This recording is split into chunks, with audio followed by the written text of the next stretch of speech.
Welcome to the Parkway RE podcast, the pulse of West Roxbury and Boston's Parkway community.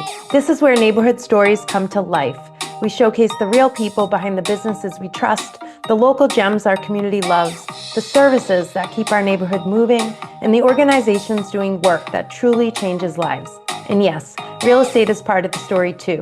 The homes, the history, the market, and the momentum, shared from the front steps, not from the sidelines.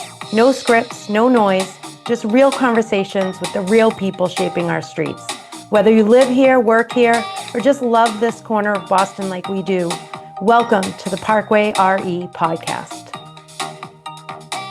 Welcome back, everyone, to the Parkway Real Estate podcast. I'm your host, Danielle O'Brien, and today we are turning the spotlight inward to celebrate one of our own trusted professionals on our team who serves this wonderful neighborhood every day. We are joined by Dennis Patch, a highly valued real estate agent in the area, a key partner at Parkway Real Estate. If you've ever bought or sold a home in this area in the last few years, chances are you've already witnessed Dennis's dedication, his deep market knowledge, his calm client-first approach. Even if you were on the other side of a transaction, we often talk about how our business is about more than just houses. It's about relationships and connecting people to the right community. And Dennis embodies that philosophy completely every day. Dennis is here to share his journey into real estate, what he loves most about working in this area, and how he partners with clients to make the process smooth and successful. Welcome to the show, Dennis. Well, thank you. Thank you for your kind words. This episode is sponsored by Parkway Real Estate. For more information, call 857-400-9078. Yeah, I'm so excited to have you here. Now, we have been working together for a long time through multiple companies, and most people don't know, that story. So for listeners who are meeting you professionally, to hear your story for the first time, can you share, let's start with what drew you to real estate, since you've been doing this for so long, and I know you came from the hospitality industry before, so how did you even get started? So thank you so much. I was an area manager in the hotel industry. I ended up buying my first house in Atlanta, and I got transferred to another state. So the realtor I talked to said, you know what, you can rent it out and you'll cover your mortgage and then some. I'm like, okay. And then I got a call 4 years later saying, oh, your tenants are moving out. What do you want to do? And I'm like, it's not a good time. It's like, well, you can sell it and you'll make a little bit of money. And I said, well, what's a little bit of money? And 60 days later, I had a check for $70,000. And I'm like, wow, I love real estate. So Yeah. That's how I got into it. Okay. And then, so you went from Atlanta, is that when you went to the Carolinas? I did, yeah. Yeah, I went up to North Carolina after that. All right. And then you got your license when you were in North Carolina? I did, yeah. Okay. I practiced in North Carolina for 8 years before relocating to Boston, where I had family and have been previously, and that was in 2008. Okay. And so from that journey, that's about when we connected, I would say. Correct. So yeah. that was 15 plus years ago now. And we were at Realty Direct, and then you called me and said, I just want to let you know I'm leaving Realty Direct and I'm starting a company. It's going to be called Patch Realty. And I literally said to you, actually, it's going to be called Patch Realty Group, and I am coming with you. I don't even think I gave you an option. I just said, I am your first agent. Yeah, that was wonderful. It was great out of the gate, being able to start a company and having somebody so talented that helped me so much get the company off the ground. So thank you for doing that. Yeah, that was super fun. So that was Patch Realty Group. And then we were there together for a few years. And I sat you down and said, Dennis, I've always wanted to open my own company. I got my broker license and I'm going to do that. That was approximately 2013-ish range. Yep. It was nice because Okay. you had such a strong sphere of influence in West Roxbury, similar to how I had it in Roslindale. Right. And you built your brand, you had a good following, and it made sense for you to take that move. Right. And I remember, even when you first did that, about once a quarter, we would meet up for lunch and compare notes and best practices, and we Right. still had a great, relationship. Yeah, we always stayed super close. So fill people in on now why you're at Parkway Real Estate. Well, it was a number of years later where I realized that what I like most about real estate is being an agent. It's helping someone, building rapport, helping them out, and running the business is a different part of that. And I said, I really enjoy being the realtor, not running the business. And I got recruited and asked by many other companies, and I said, no, I want to go work for Danielle, return the favor. And she was trained right. She does everything the right way. So I was like, absolutely. So it worked out great. I took you to lunch, and I said, I'm going to come work for you now. So Yeah. it's been nice. I remember that so well. And, what a compliment. And to be honest, like, I just was so thrilled because I feel like you and I feed so well off each other, and you had always been my mentor still. And it really was just an awesome moment for me. And I'm thrilled that you came under us. And we kept that Roslindale spot open for a little bit. COVID hit, and it just didn't make sense to keep it. And so that's why we're in West Roxbury now only. But yeah, thank you for sharing that story. I don't know that many people know how long you and I have been like intertwined in the business. So what do you like about working for Parkway Real Estate? Well, I think one of the big advantages, or one of the reasons I think, this makes sense, was your marketing and systems.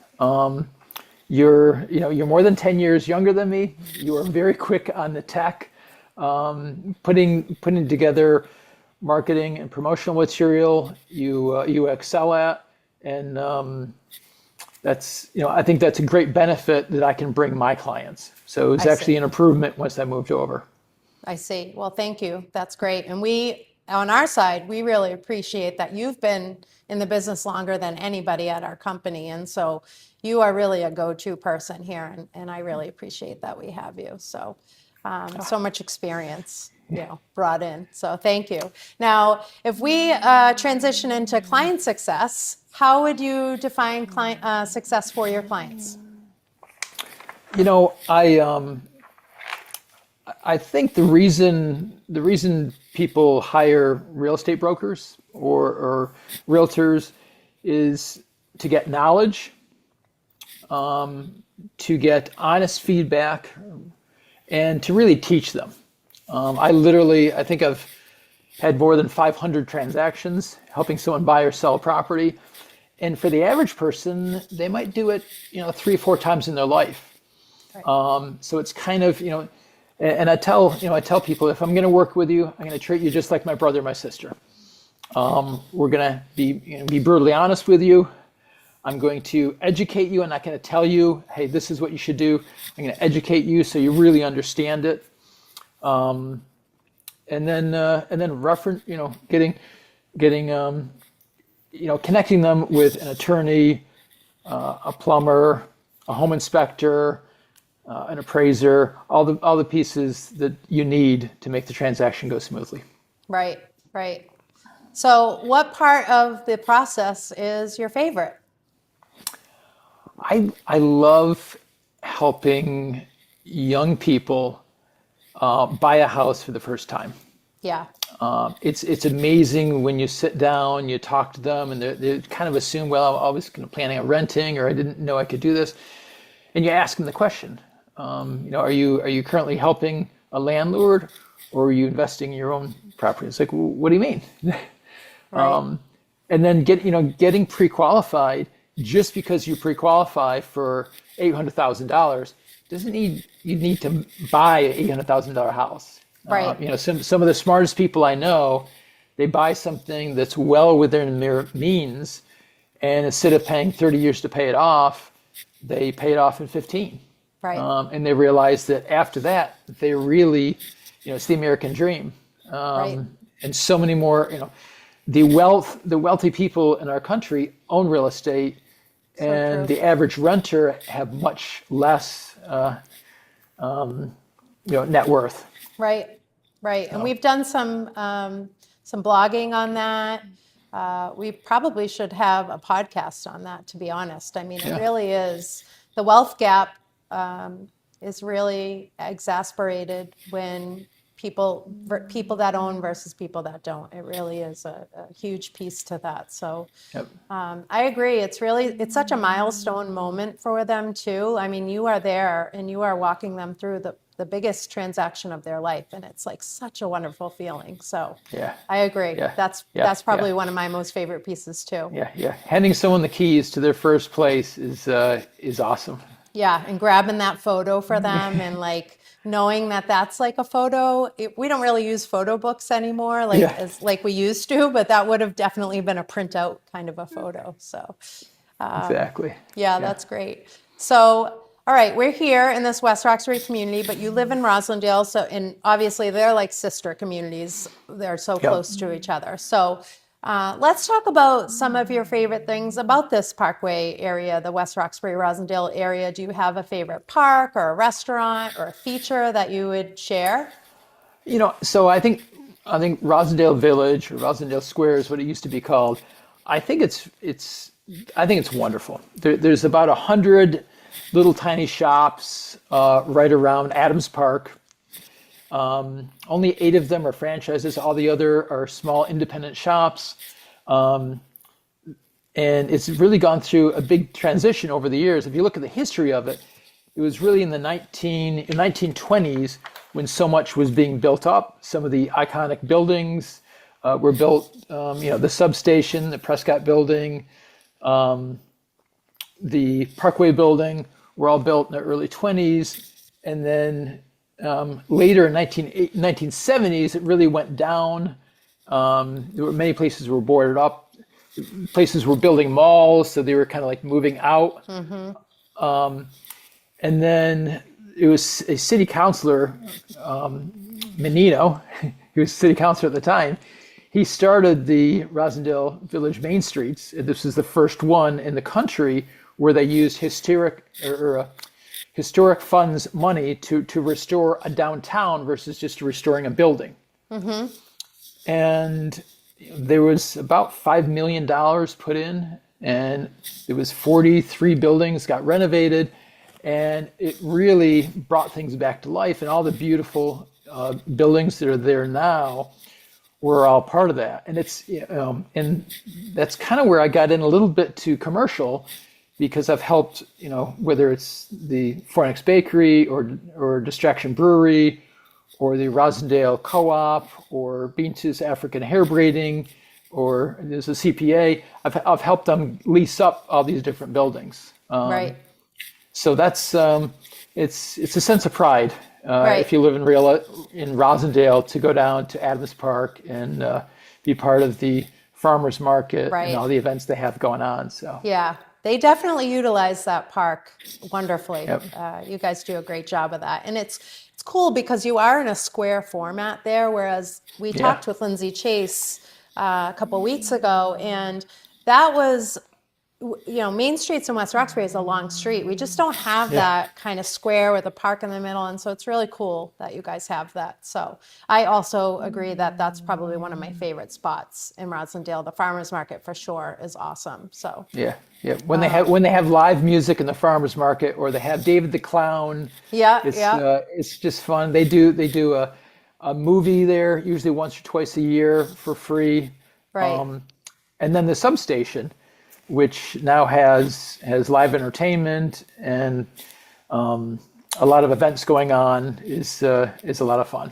Yeah, I agree. It's a very cool area. So I would have said probably the same thing.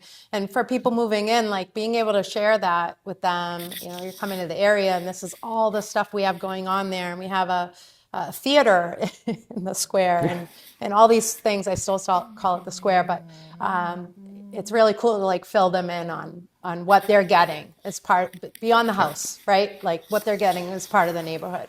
Exactly. So I know that you pride yourself on forming lasting relationships here and with your clients and all kinds of members of the Parkway community. Tell everybody how that dedication and warmth might show through some of your extracurricular activities that people don't know about you. Okay. Well, I'd say There is two one I'm things. hoping you're going to say. I'll start off with the Roslindale Food Pantry. I think it's the 10th year in a row that we've donated to it. Yeah. As part of the Roslindale Business Group, we do a fundraising for them every year, and it's nice. They literally pack up boxes and pass them out to families, especially during COVID and now during other economically tough times. We help a lot of people, which is great. The other team, Roslindale Village Main Streets, I was on the board for several years. Again, kind of improving the square was great. We're trying to helping out on. And my favorite day of the year in Roslindale is the Roslindale Parade. Yep. Yes. It's a lot of fun. I'm going to get a picture up on the screen for this. Oh no. Yes. Yeah. There's dancers, there's bands, there's musicians, there's the mayor. Everyone comes out, has fun. It's free, and it's a great day in Roslindale. Yeah. You shouldn't miss it. I agree. I agree. Tell me the picture I'm going to put up. Tell everybody about the picture I'm going to put up. So, I don't admit that I'm related to him, but there's a guy, Ziggy the Clown, that comes out On his unicycle. okay. And this year he had Zippy the Clown on a scooter next to him. And like I said, it's a lot of fun. It is. It really is. Yeah. So I'm when not you sure if you have see- the picture of him giving the mayor a hug or not, but that happened this year. We'll have to find that and put it up on the screen. So, all right. That's definitely shows like how your relationship with Roslindale has been affected, like essentially by being a member of this community, working in this community, like you're showing your love for the community. It's you're not just an agent here, you really are very intertwined into the community, and I love it. So looking ahead, you kind of dabbled a little bit or talked a little bit about some commercial stuff. And so I'm wondering if you could tell everybody a little bit more about the launch of PTP commercial within Parkway Real Estate. Absolutely. So I think commercial real estate really is a whole nother business model. Many of the buildings are independently owned around Roslindale. And once you kind of get to know one landlord and you help them out and get a tenant in place, you realize, oh, there's somebody else is asking for help. Or when Ben Warner, the owner of the Kung Fu place, said, hey, I need to move to a new location, and like, you know what? Let me introduce you to the owner of this other building because he's a great landlord. I think it'd be a good fit for you. Or when Anthony and his brother-in-law bought the building after his father was a barber there for 50 years earlier, and he had agreement, okay, if and when I sell the building, you'll have first option. They ended up buying it, helping them lease up the building. Right. Was a great way to help out. And Mary and her son Billy that own Roslindale House of Pizza. They had an opening next door, and they needed to get a tenant in there. So it's relationship based. But then you have to understand a little bit more about what things have been renting for us per square foot, if it's triple net or gross, what the costs are associated, and more. Typically the leases are more long term, and you have a lot of options on them. Right. But yeah, it's the same goal is to help people in a commercial capacity versus a personal one.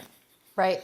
And we're launching PTP Commercial, which has 3 of you kind of under that umbrella that will be able to just really dig into the commercial market a little bit more and making sure that we are really servicing our commercial clients in a super professional way. And yeah, it totally is relationship building. I think that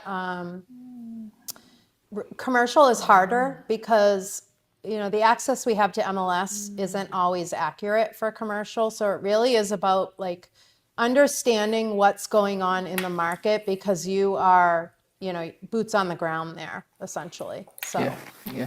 Well, I that's think wonderful.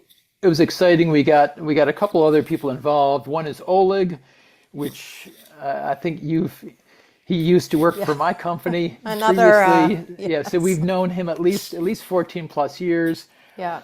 And Samir is another person. And both of these people have done many transactions with with commercial real estate. Samir owns many different buildings and gets involved. So it's nice having a team of three people that not only talk the talk but walk the walk and understand it. So in real estate, commercial real estate takes a long time. Yeah. There was someone that wanted to buy a large commercial property in Dorchester that wanted, they're building 50 plus condos. It took three years to close on that property. Right. It was all contingent on getting things approved through the zoning process. Right. So it's long term, but it's great when you get things done and you realize you're making a big impact. So Yeah. Agree. Well, let's see. How can listeners, buyers and sellers, and commercial buyers and sellers or landlords, tenants, how can they prepare themselves for success in today's market? So I think I alluded with I like helping young people buy for the first time. And I think the two different hacks, the two different ideas is when you buy a property, you're going to live in it and you're going to enjoy it, but look at it maybe through a lens of it's an investment. And there's two different ways. One is let's say historically there's been appreciation of about 3% per year. If you take 3% per year and you add that 10 years later, that asset went up by 40% because it's compounding every year. And that's amazing. You feel like, wow, 40% after 10 years. I did it when I was 25. When I was 35, all of a sudden I got 40% more of a $500,000 asset. That's pretty big. Right. The other two things I have people look at is instead of buying a large house, try to downsize, especially if you're just starting out. Try to get like a small condo to start with. And if you pay it off quickly, it can turn into a rental for you.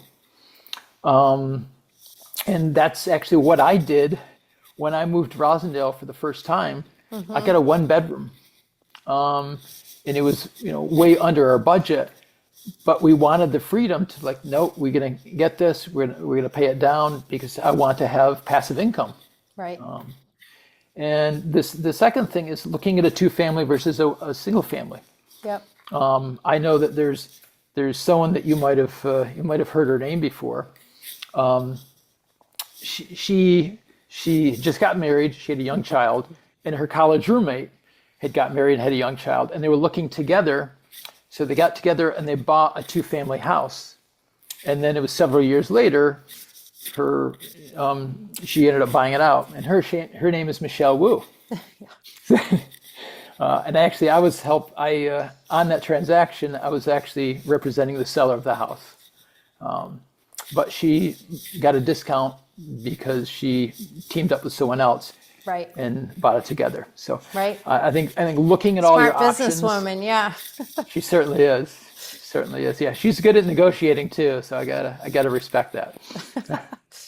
That's great. So, yeah, I mean, I bought a 2-family when my first dig into the market. Ronnie and I bought a 2-family. We were 25. We had no money. We could barely pay the mortgage, but it really was a great investment for us. And we ended up selling it to Ronnie's brother, who still owns it, all these years later. Nice. And it's been a great investment for him too. So it helped us, kind of become these investors over time and move into a single family, but keep that. And now we own multiple properties. So it really can be a good way to learn how to be a landlord, learn about tenancy, and then jump into a single family and become kind of just a residential owner of that one property for yourself, but still have, you're building a portfolio essentially. So great way to dig into real estate for sure. So because Dennis is here with us today and is much more attached to Roslindale than West Roxbury, I thought it might be fun to review some of the stats that I chatted about in episode 1 for 2025 overall. It's important to note that the numbers can change. I don't think I mentioned that in any of the podcast episodes before this, but for example, when I first commented on 02132 for 2025, MLS actually showed 205 sold homes. But a few days later, I went to go put out some stats on that, and that jumped to 209. And then the other day, I just checked it again just to see, and it was at 210. And so it's important for people to know that sometimes stats are not recorded right away by the agent that has it in the system. So you might see numbers a different day and say, Danielle told me 205, but I'm seeing 209. She has no idea what she's talking about. But it's really because some things have been closed out later. I have reviewed the numbers for Roslindale. Dennis, do you remember what they were for a single family in 02131 for 2025? Yes, 82 got sold. Yes, 82 homes were sold. So also, just to let you know, I have it in front of me because I always like to be prepared. So, So what's the absorption rate for the year? I got my calculator. So okay. 7 homes per month. That makes sold. sense. Yeah, 82 divided by 12. Yeah, so if you remember, Massachusetts had 40,000 homes sold in 2025, and Roslindale was only 82 of those. So if you are looking to buy a single family in Roslindale, it is not an easy place to buy a single family. I can tell you that the average sale price was $859,000, and the average sale price per square foot was about $497. So it's a little lower in pricing and price per square foot than West Roxbury, where in West Roxbury, there are some larger lots, more single-family homes, more new construction happening, or super renovation of larger homes. So I'm not surprised that those numbers are different. What are your thoughts on that, Dennis? I'm glad that you're admitting that Roslindale is a slightly better neighborhood than West Roxbury. So thanks for admitting that. I don't know. We have better pricing over here. I don't know. We're a better value. So. Yes, you have to look at it from different angles for sure. Exactly. Yeah. And I think the other statistics, 113 condos have sold, average sales price of $642, and the price per square foot slightly higher at $531. Okay. And then multifamily, only 38 sold this year, over $1 million. The average sales price, $1,025,000, and price per square foot is $397. Okay. So much better price per square foot on a multi, which I'm not surprised about. Yeah. Again, there you see the discount between a condo, which is $531 per square foot, and the multi, which is $397, which is it's kind of interesting. When we're advising people selling multifamily, we do look at the option of, do you want to convert it to condos? Because the city of Boston, you're allowed to. And we did one last year over on South Street for one of our clients. Yeah. It worked out well. And actually, I'm just about to ask you what's coming up for you. And I know one of your listings, it's an option that we've discussed with them as well. Fill us in. What do you have going on? So we do have a new listing that should be hitting the market in the next 45 to 60 days. So just in time for the spring market.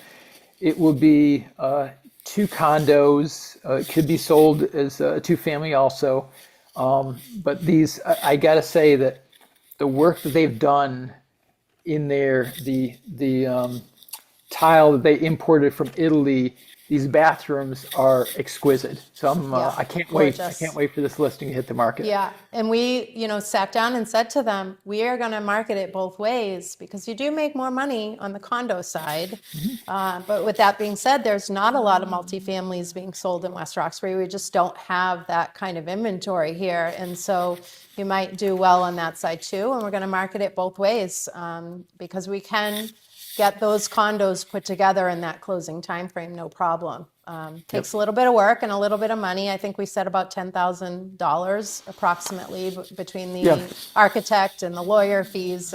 But you might make more money, so that might be worth that $10,000. But we are not advising him to do that before we know what is the market telling us. Does somebody want this as a two-family or do they want it as condos? So, it's important to be talking to our sellers about all their options when getting out on the market. So another sidebar about data, because I'm talking about how MLS was kind of off, the commercial data is really hard to dig into because not a lot enters onto MLS.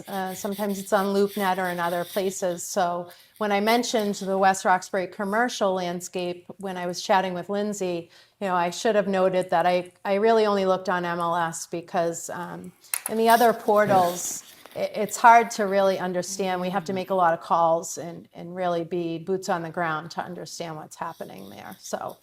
Yep. I agree. If you want to get good exposure for commercial, LoopNet will help you out. If it's actually a business that you're selling, there's a website, Biz Buy Sell, that I work with, and that's where you're going to find the commercial buyers for business or for the building. Right. So, well, Dennis, how can people get in touch with you directly if they'd like to chat with you? You can go through the Parkway Real Estate website and click on Agent Dennis Patch, and you can send me a note or message, or you can just reach out to me with a text. My number is 617-784-2907. All right, great. Well, Dennis, thank you so much for joining us today. I really appreciate you coming on and being our first agent spotlight. Thank you. Appreciate it. I appreciate you sharing all your insights, your experience with real estate, your dedication to Parkway and the community. It's clear how deeply that you value your role in the community and how your partnership approach, with landlords and sellers and buyers, it continues to inspire confidence and success for the clients that you're working with.